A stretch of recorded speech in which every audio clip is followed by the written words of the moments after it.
आपको जो है अम्ल क्षार लवण जो है बताए जा चुके हैं। अम्ल और क्षार के बारे में अभी तक वर्णन किया गया था।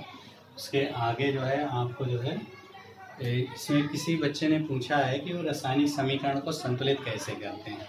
ठीक है, तो रासायनिक समीकरण संतुलित करने के लिए जैसे भी कोई समीकरण होता है, अपक्रिया तभी पूर्ण मानी जाती है जब दोनों ओर परमाणुओं की या तत्वों की संख्या क्या होती है, बराबर होती है। अगर बराबर नहीं है तो वो जो है समीकरण संतुलित नहीं कहलाता है। तो उसके लिए सबसे अच्छा है कि जैसे कोई समीकरण लिखा हुआ है तो उसका बैलेंस करने का तरीका होता है कि सबसे पहले ये देखते हैं कि किस तत्व में परमाणुओं की संख्या ज़्यादा है। दोनों ओर देख लेते हैं, जिसमें परमाणु की संख्या ज़्यादा हो उसको हम पहले बैलेंस करते हैं। जिस परमाणु या तत्व में संख्या परमाणुओं की ज़्यादा हो उसको पहले बैलेंस करते हैं। अब यहाँ देखिए जैसे KClO3 और यहाँ पर O2 है, O3 ज़्यादा है और यहाँ पर O2 है। तो करेंगे क्या कि जब विषम संख्या हो, 1 लिखा हो, 3 लिखा हो, 5 लिखा हो, तो उसमें आगे 2 लगा देते हैं। या आप आगे ही, क्योंकि बीच में और पीछे कहीं पर बैलेंस करने के लिए नहीं लिखते, सदैव आगे ही लिखते हैं। 2 लिख दिया।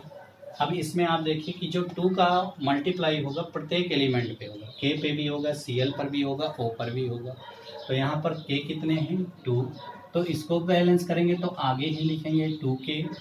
Cl कितने हैं, 2, तो Cl भी आपका 2 है क्योंकि इसका पूरे में गुणा होगा। फिर ये आप देखिए यहाँ पर ऑक्सीजन ये 3 है, ये 2 है, इसका मल्टीप्लाई होगा तो 2 तिहाई कितना हुआ, 6 हुआ। यहाँ पर कितना है, 2, तो कितना लिखेंगे 6 हो जाए, तो आगे ही लिखेंगे 3, तो 3O2 लिख देंगे तो बैलेंस हो जाएगा। इसी तरह फिर N2 है, जैसे यहाँ पर आप देखिए N कितने हैं, 2, यहाँ पर N 1 है तो आगे 2 लगा देंगे।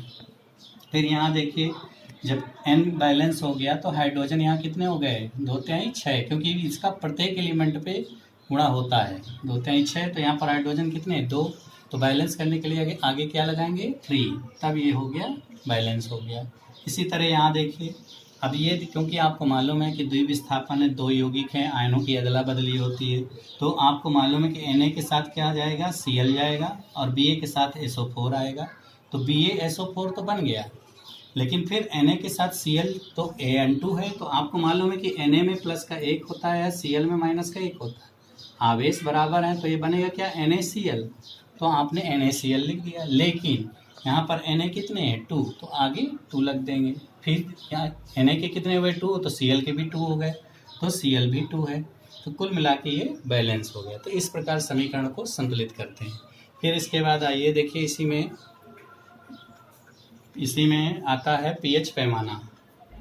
pH पैमाना क्या है, देखिए जो है हाइड्रोजन आयनों की सांद्रता को ज्ञात करने के लिए एक पद्धति सोरेनसन नामक वैज्ञानिक थे, उन्होंने प्रस्तुत की थी, जिसे pH पैमाना कहते हैं या pH स्केल कहते हैं। इस पैमाने में हाइड्रोजन की सांद्रता को ज्ञात किया जाता है और इस पैमाने में 0 से लेकर 14 तक खाने होते हैं, जिनमें से 7 पर उदासीन होता है, न्यूट्रल होता है, 7 से कम है तो अम्लीय होता है, 7 से ज़्यादा है तो क्षारीय होता है। ये प्लस में ही होते हैं मानेंगे, ठीक है। जैसे जैसे 0 है तो ये प्रबल अम्ल है, जैसे जैसे ये जाएगा उदासीन की तरफ धीरे धीरे घटता जाएगा। तो जिसका pH मान 0 हो, 1 हो, 2 हो, 3 हो, तो ये क्या है, प्रबल है। फिर इसके बाद 4, 5, 6, ये क्या है, दुर्बल है, फिर उदासीन हो गया। इसी तरह क्षार में 8, 9, 10 ये क्या है, दुर्बल क्षार है। जैसे जैसे आगे बढ़ेंगे प्रबल क्षार हो जाएगा। तो ये तो pH पैमाना है, जिससे अम्लीयता और क्षारीयता विलयन की ज्ञात करते हैं कि विलयन उदासीन है कि अम्लीय है कि क्षारीय है। फिर इसके बाद आता है pH मान कैसे ज्ञात करते हैं। तो ये देखिए जो फार्मूला है इसी से परिभाषा बनी हुई। किसी विलयन का pH मान हाइड्रोजन आयन सांद्रण, ये जो ब्रैकेट लगा है इसको सांद्रण बोलते हैं, हाइड्रोजन आयन सांद्रण के ऋणात्मक लघुगणक के बराबर होता है। ये इसकी परिभाषा, किसी विलयन का pH मान हाइड्रोजन आयन सांद्रण के ऋणात्मक लघुगणक के लाग माने लघुगणक के बराबर होता है। तो ये फार्मूला है, इससे pH मान ज्ञात करते हैं विलयन का।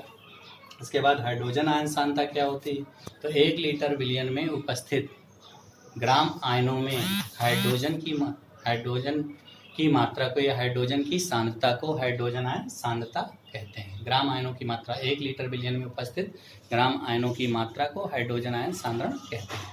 इसको हम इस तरह लिखते हैं और एक सूत्र होता है हाइड्रोजन आयन सांद्रता बराबर 10 की घात माइनस pH।